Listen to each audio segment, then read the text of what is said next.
Excellence is not a destination, it is a journey of vision, innovation, and transformation.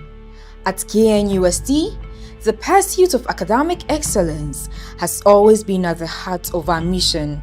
But in a rapidly changing digital world, excellence alone is not enough. We must evolve, we must lead, we must move from excellence to eminence. This is the story of KNUST's digital evolution.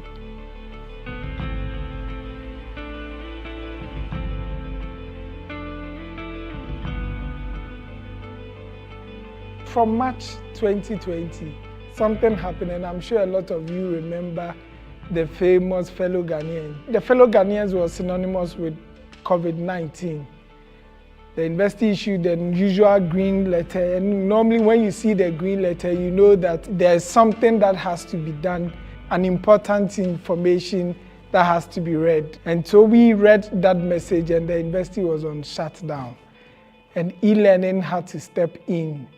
The e-learning, by that time, e-learning was being handled at the distant learning unit, of course. And I remember contributions of Dr. Osei. In fact, he actually was the person that led the EJUAD discussion. And so all of us, at this particular point in time in March 2020, Professor Ahmed Ejapon, he was the deputy director of distance learning. And I remember the university tasking a committee to look at migrating all the programs onto the university virtual class. Quickly, the migration of courses from all the various departments were done. And that was where e-learning across the campus was done holistically. Trainings were done, led by Professor Ahmed Ejapon again. All the university faculty members were trained into delivering online. The students were trained, certificates were issued. In fact, the certificates were signed by the Vice Chancellor herself. Before then, during the COVID phase, I remember the contributions of the then Vice Chancellor in the COVID phase was Professor Obridan. So he was there during the COVID phase, and therefore he had to help us move into this phase that we didn't know. But then what saved us was that during Professor William Otu's earliest time, studios had been constructed for the distant learning, about 3 studios, and there were other things that they were doing to support e-learning at the distant learning. Therefore, it was easy for us to move on. When I look back at the journey of the KNUST e-learning center, I see a story of vision, resilience, innovation, and passion for transformation. I had the privilege of serving this university as the foundation director of the e-learning center from the year 2021 to 2025. And I can say in all humility that what we see today did not happen just by chance. Like many institutions around the world, our story began during the COVID-19 pandemic. And if you recall, overnight, universities had to rethink how teaching and learning could continue. And for many institutions, it was simply about surviving the crisis. But KNUST's story is different. Our leadership saw something bigger. They saw an opportunity to transform the way we educate our students, the way we teach, and the way we learn, and even practice administration. And one of the greatest strengths we had throughout the journey of the pandemic was the forward-thinking leadership of the management of our prestigious university, particularly the solid support of our Vice Chancellor, Professor Rita Kosia-Dixon, together with the Pro-Vice Chancellors at the time, the registrars, the provost, and all members of management that Professor Dixon worked with at the time. They understood the digital transformation agenda. They got it that it wasn't just a temporary response to COVID. They saw it as the future of higher education. And that conviction gave us, those who were implementing it, the confidence to move beyond emergency remote pedagogy to building a sustainable system that could serve the university for many years to come. Our Vice Chancellor had a vision, the digitalization agenda. The digitalization agenda, which we all bought into, became the foundation upon which the e-learning center was built. Every major initiative we took at the time aligned with the vision of making KNUST truly a future-ready university, equipped with digital competencies and ability. And together, we moved from simply supporting online classes through the Institute of Distance Learning, IDL, to building comprehensive digital learning ecosystem that can support the entire university and every constituency that we operate. And one of the things that I am particularly proud of is the university's investment in infrastructure.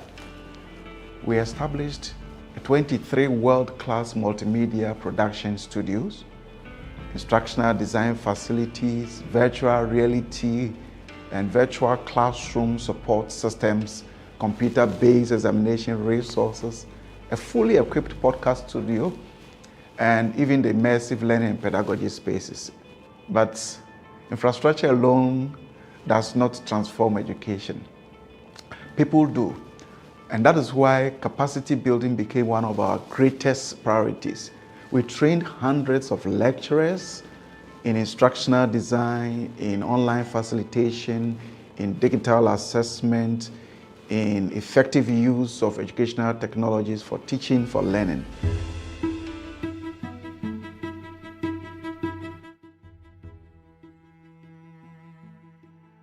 As a person with disability, my experience at KNUST has shown me what true digital inclusion looks like.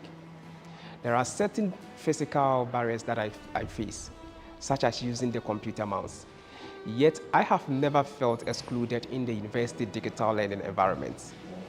The e-learning center has been accessible and convenient to me and my other colleagues.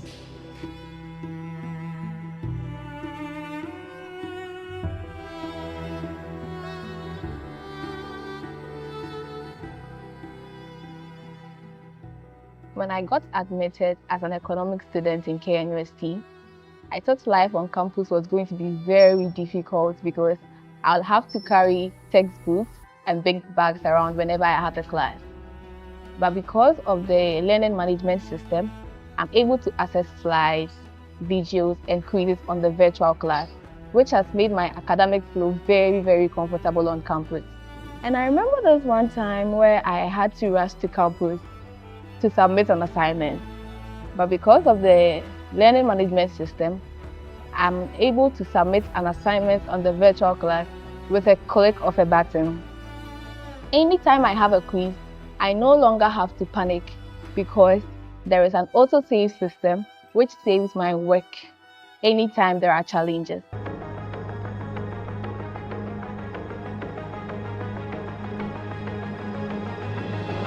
At the KNUST e-learning center, innovation meets education, which creates a truly modern learning experience. By leveraging cutting-edge digital technology, the center redefines how teaching and learning takes place. At the heart of this transformation is the learning management system, that's the LMS.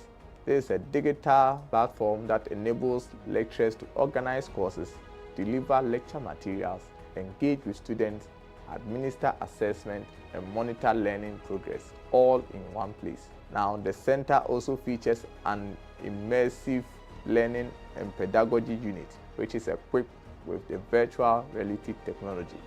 Here, the learners step beyond the traditional classroom into realistic, simulated environments that makes learning more interactive. Whether developing practical skills or exploring complex concepts, the VR provides hands-on experience in a safe and a controlled setting. Now, content creation is equally at the forefront.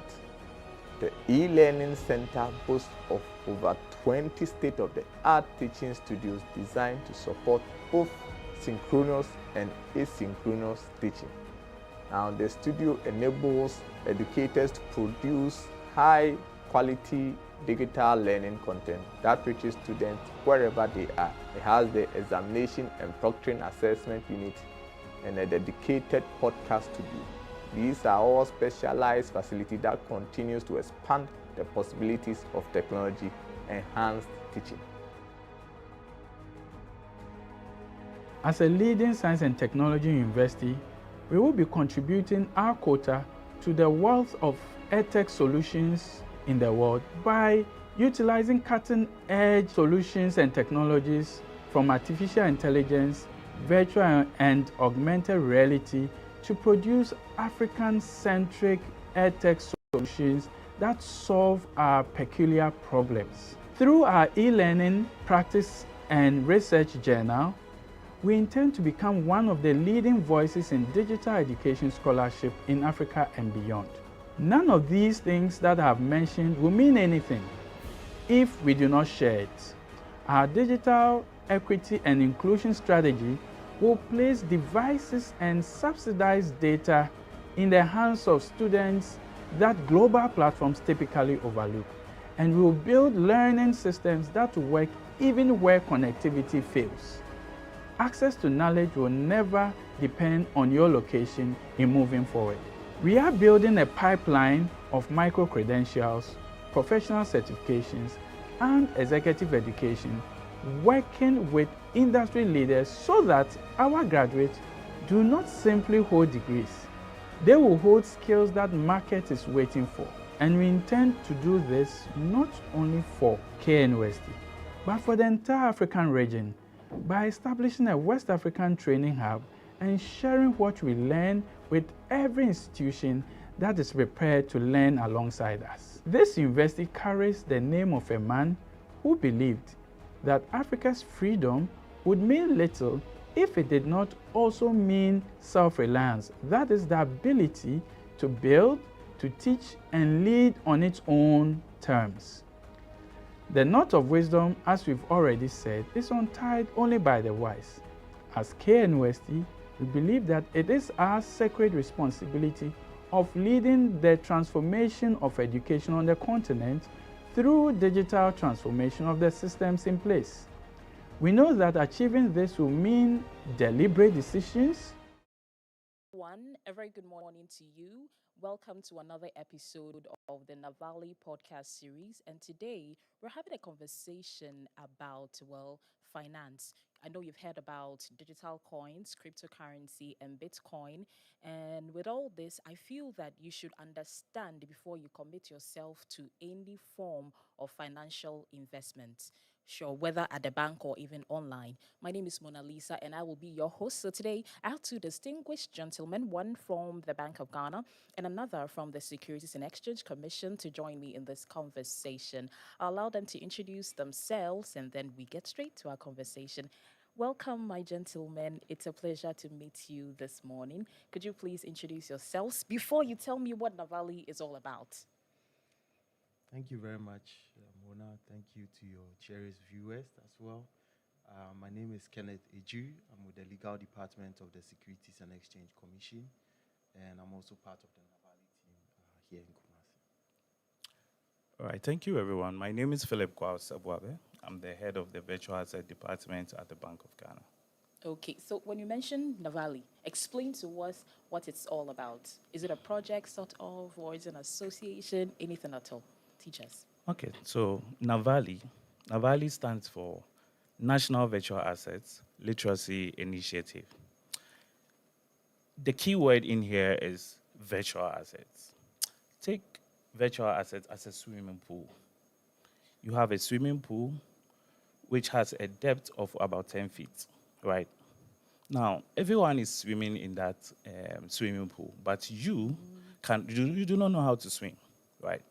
You don't know how to swim, so what do you need to do? You need to learn and understand how to swim before you can swim. Otherwise, the risk of drowning is very high. So, regulation actually put the safe rules and then the lifeguards around the swimming pool. But education will teach you how to swim. That is why NaVALI that's why NaVALI is here to help Ghanaians understand virtual assets before they participate in the ecosystem. So hence the team understand before you undertake. Okay. So yours is to encourage or not to discourage people from Correct. virtual assets. So NaVALI is not an investment campaign, nor Okay. is it to create fear. We are here to impact knowledge, prepare you. It's here to create opportunity, identify the opportunities and then the risk involving the virtual asset space, and then also to give you that peace or comfort in order to prepare and protect yourself against all the risk that is involved. Yeah. Okay. And why did you choose to do the sensitization this time around? Is it that maybe you've noticed something over the years and then you felt this was the right time? So the real question is not whether people are hearing virtual assets. The question is whether they are hearing the right information, which is balanced and it's reliable. The question, social media. Today, Amma can actually move from social media post to a trading platform. So fraudsters can actually take advantage of this for this medium to make people put in funds without even understanding the project or without even understanding the product.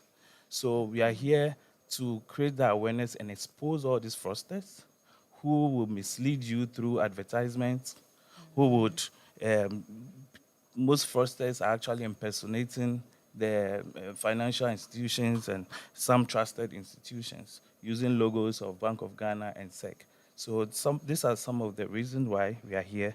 An informed public is our first line of protection. And, I'm equating it to, let's say, mobile money. Is it the same? So, before I answer the question about mobile money, and I know mobile money is very popular amongst, the Ghanaian populace and even beyond, I would first want us to understand, at least by definition, what virtual assets are. So, a virtual asset is basically a digital representation of value, digitally represented, that can be traded, transferred, and usually used for investment and payment purposes. In some contexts, it's referred to as crypto assets. So the terminologies differ in various jurisdictions.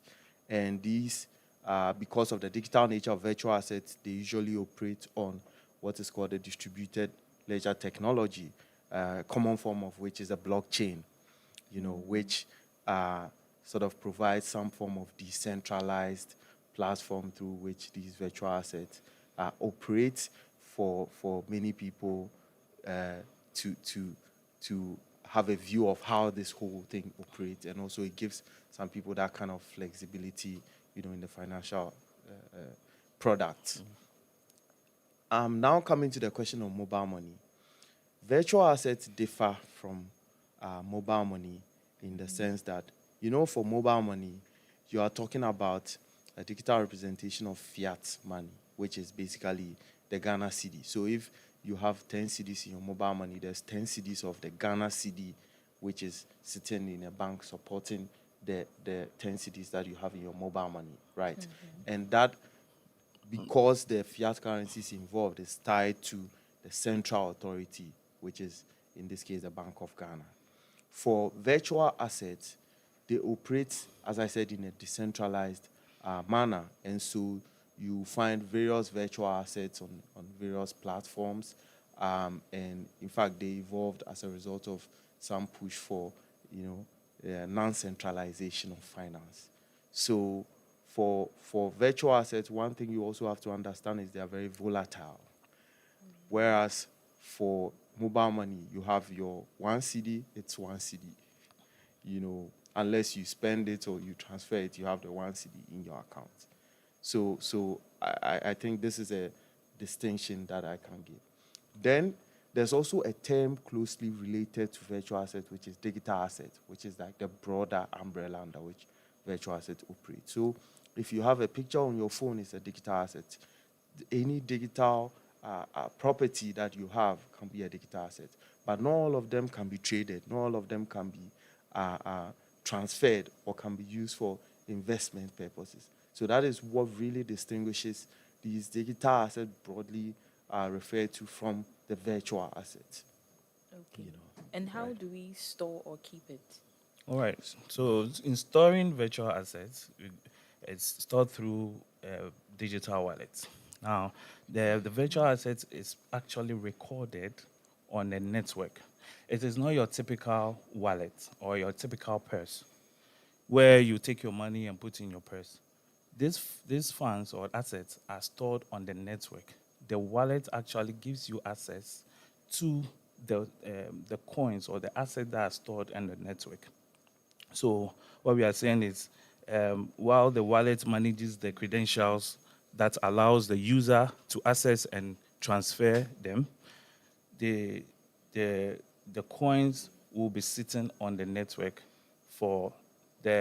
and then the wallet actually holds the control keys for you to be able to move funds. Now, when you talk about wallets, there are two arrangements. We have the non-custodial wallets, and then we have the custodial wallets. The custodial wallets are you giving access or you giving authority to a virtual asset service provider to manage your assets for you. Now, the non-custodial wallet, it is you owning or controlling or having responsibility over your assets by yourself directly. Now, before choosing a wallet, there are some questions you need to ask yourself. You need to ask who controls the keys. You need to ask how is it recovered, what security measures are available, and then a wallet decision is actually about control and then responsibility. Okay, so you're talking about keys. Is it like the mobile money pin, blah, blah, blah? Okay, so the keys, we have the private keys and then the seed phrase. Now, the private keys are your digital authority to control and transfer virtual assets. Then the seed phrase are like your master recovery keys that restores access to a wallet. Let's say Amma has or Kofi has funds or Kofi has coins in their wallet on the phone, right? Then she can transfer using the private keys. But Amma loses her phone. And she doesn't have access to her wallet. So what does she do? She'll use the seed phrase. She'll probably buy a new phone, use the seed phrase to recover the wallet. So that is the work of the seed phrase. The seed phrase recovers your wallet, your whole wallet, and then the private key helps you gain access to your assets on the network. Now, how do you store your keys or your private keys? A lot of people are seen taking photographs, snapshots, and emailing their private keys to themselves in order to store it in a very accessible place, so that when they have the need for it, they can go. But it is a very wrong way of storing your keys. You would have to store your keys offline, because fraudsters and hackers can actually have access to your keys. If they get hold of your phone, they can hack into your. Once it's online, it's at risk to be. Somebody can take it and then have the authority to your assets. Now, the seed phrase actually generates the private keys, and then your private keys gives you control of your assets.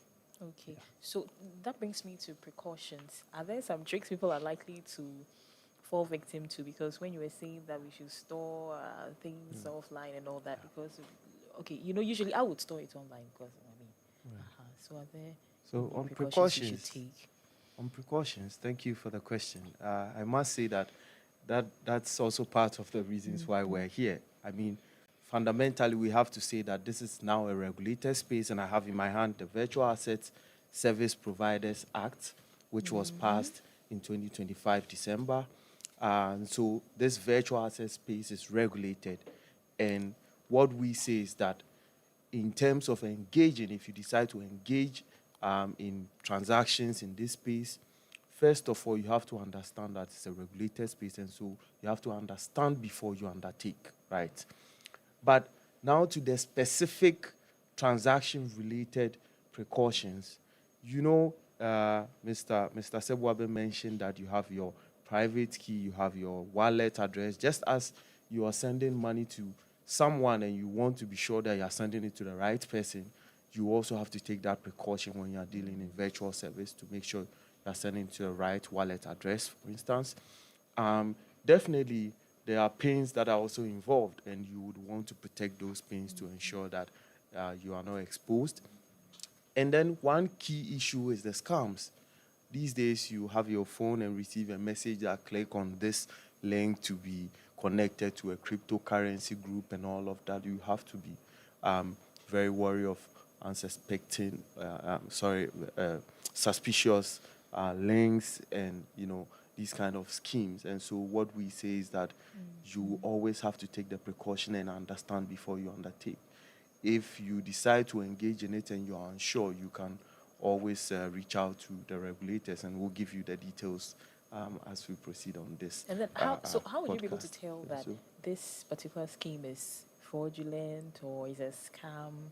Are there any things that we can look out for? Right. So just as the general investment environment operates, and we've been engaged in public education, you have to be wary of these high returns or high interest promises that are being made by some of these investment schemes. If it sounds too good to be true, you have to take the precaution, at least to confirm from the regulators. And then you also have to engage with licensed entities. You have to know that this is a very it's a digital space, and so things move very fast. So you have to be sure that you're engaging with the right entities. Then also, you need to educate yourself. Really, you need to educate yourself and be abreast with development in the space. There are a lot of pump and dump schemes where you'll be informed to bring people. They create this sort of scheme where a lot of people are brought into it, and then one day it just vanishes. And these are all some of the risks that are associated. But as I mentioned, because of the nature of virtual assets being a fluctuating, I would say, product, you always have to be wary of that you can lose your investment. And so, anytime you are being promised certain guarantees that you cannot lose, you have to be very careful and analyze it very well. But ultimately, be sure that the regulators know of these entities. Okay. And then where do I report if I'm a victim of these fraudulent activities? So can I just walk to your office or is there any hotline? Yes. So for the Securities and Exchange Commission, we have the info at sec.gov.gh. I'm sure as part of this podcast, you can display on the screen. Also, we have certain numbers, but I mean, on all our social media platforms, Securities and Exchange Commission, we issue public notices, public advisory, and you'll find all our contact details on there. I'm sure the same for Bank of Ghana. You can go on your phone right now, search out Bank of Ghana on Facebook, whichever social media platform you are on, and you can reach out. You can also use the various channels that are on the website to file and report complaints. There are also certain law enforcement agencies that we work with.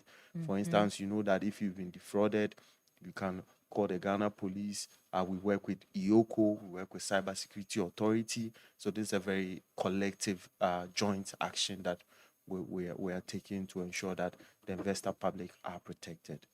Let me just add to what Ken said. So, before you take any action, there are 4 things you need to know. First, you stop, you secure, you save, and then you report. Now, when you stop communication. If you suspect any fraudulent act or if you suspect any fraudster, first you stop communication with that suspect, and then you don't send any more money. They probably tell you that send money before we release your withdrawal or release your assets. Don't send any more money. Then secure, change any affected passwords that has been affected, and then add an extra layer onto your password. So we are looking at the two-factor authentication.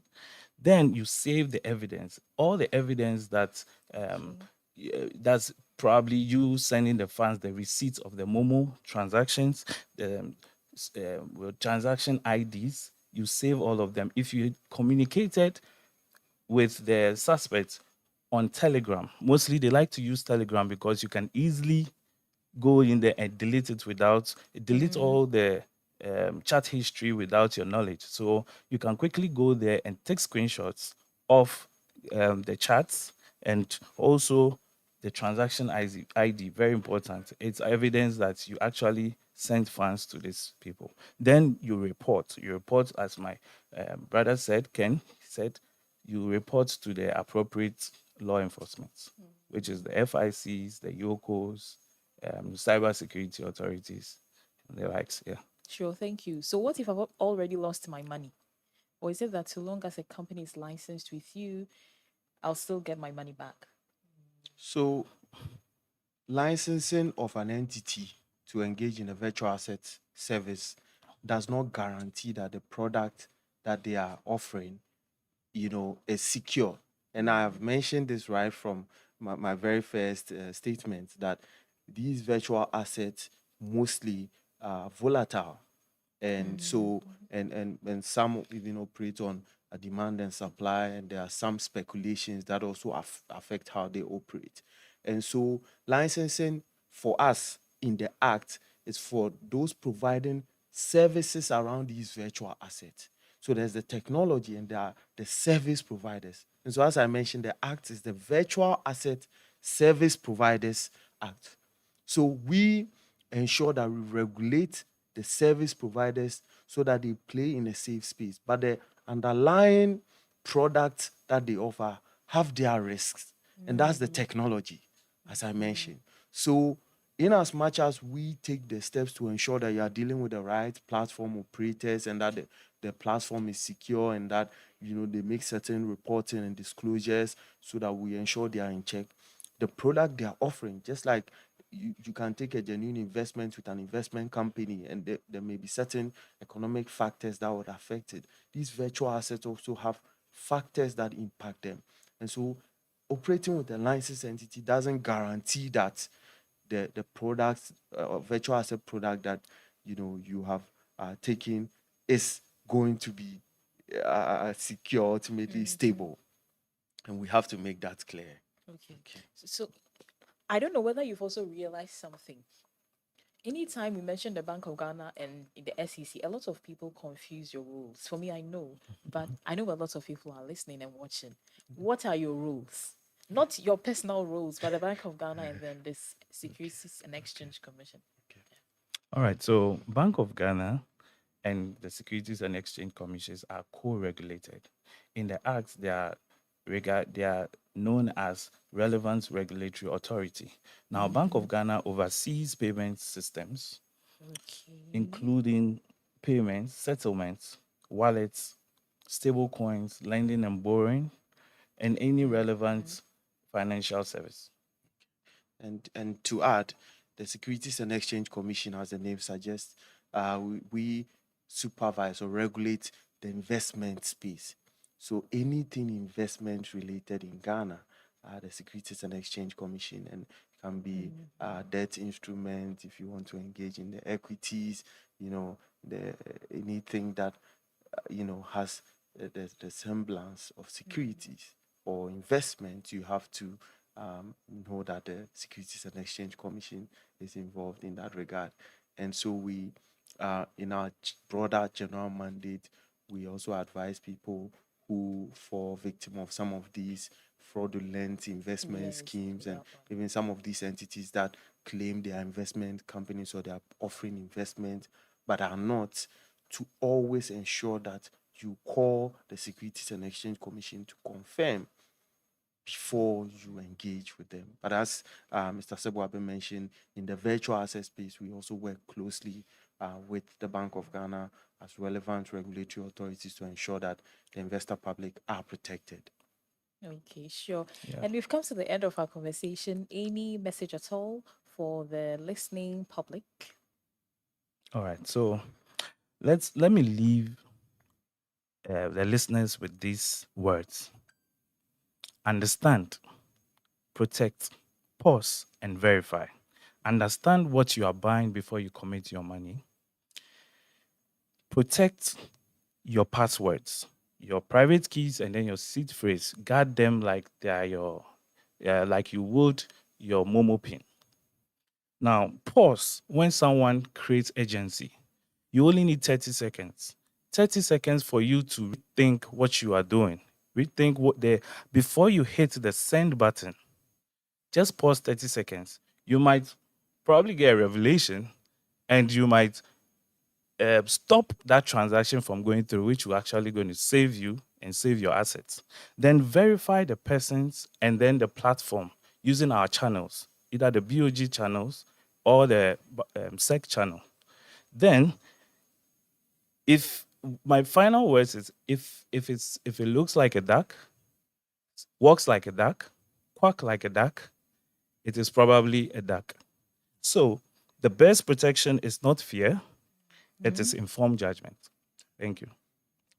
And I would add the very profound words that, virtual assets are not magical money or some guaranteed uh, pathway to wealth. You have to be mindful if you decide to engage in it.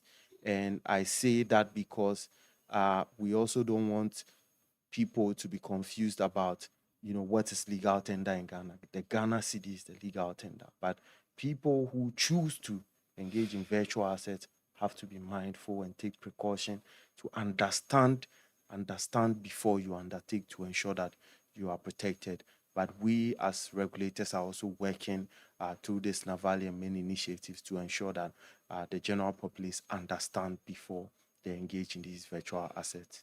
Sure. Thank you very Thank you much, very Philip much. and Ken, for gracing our beautiful studios this morning.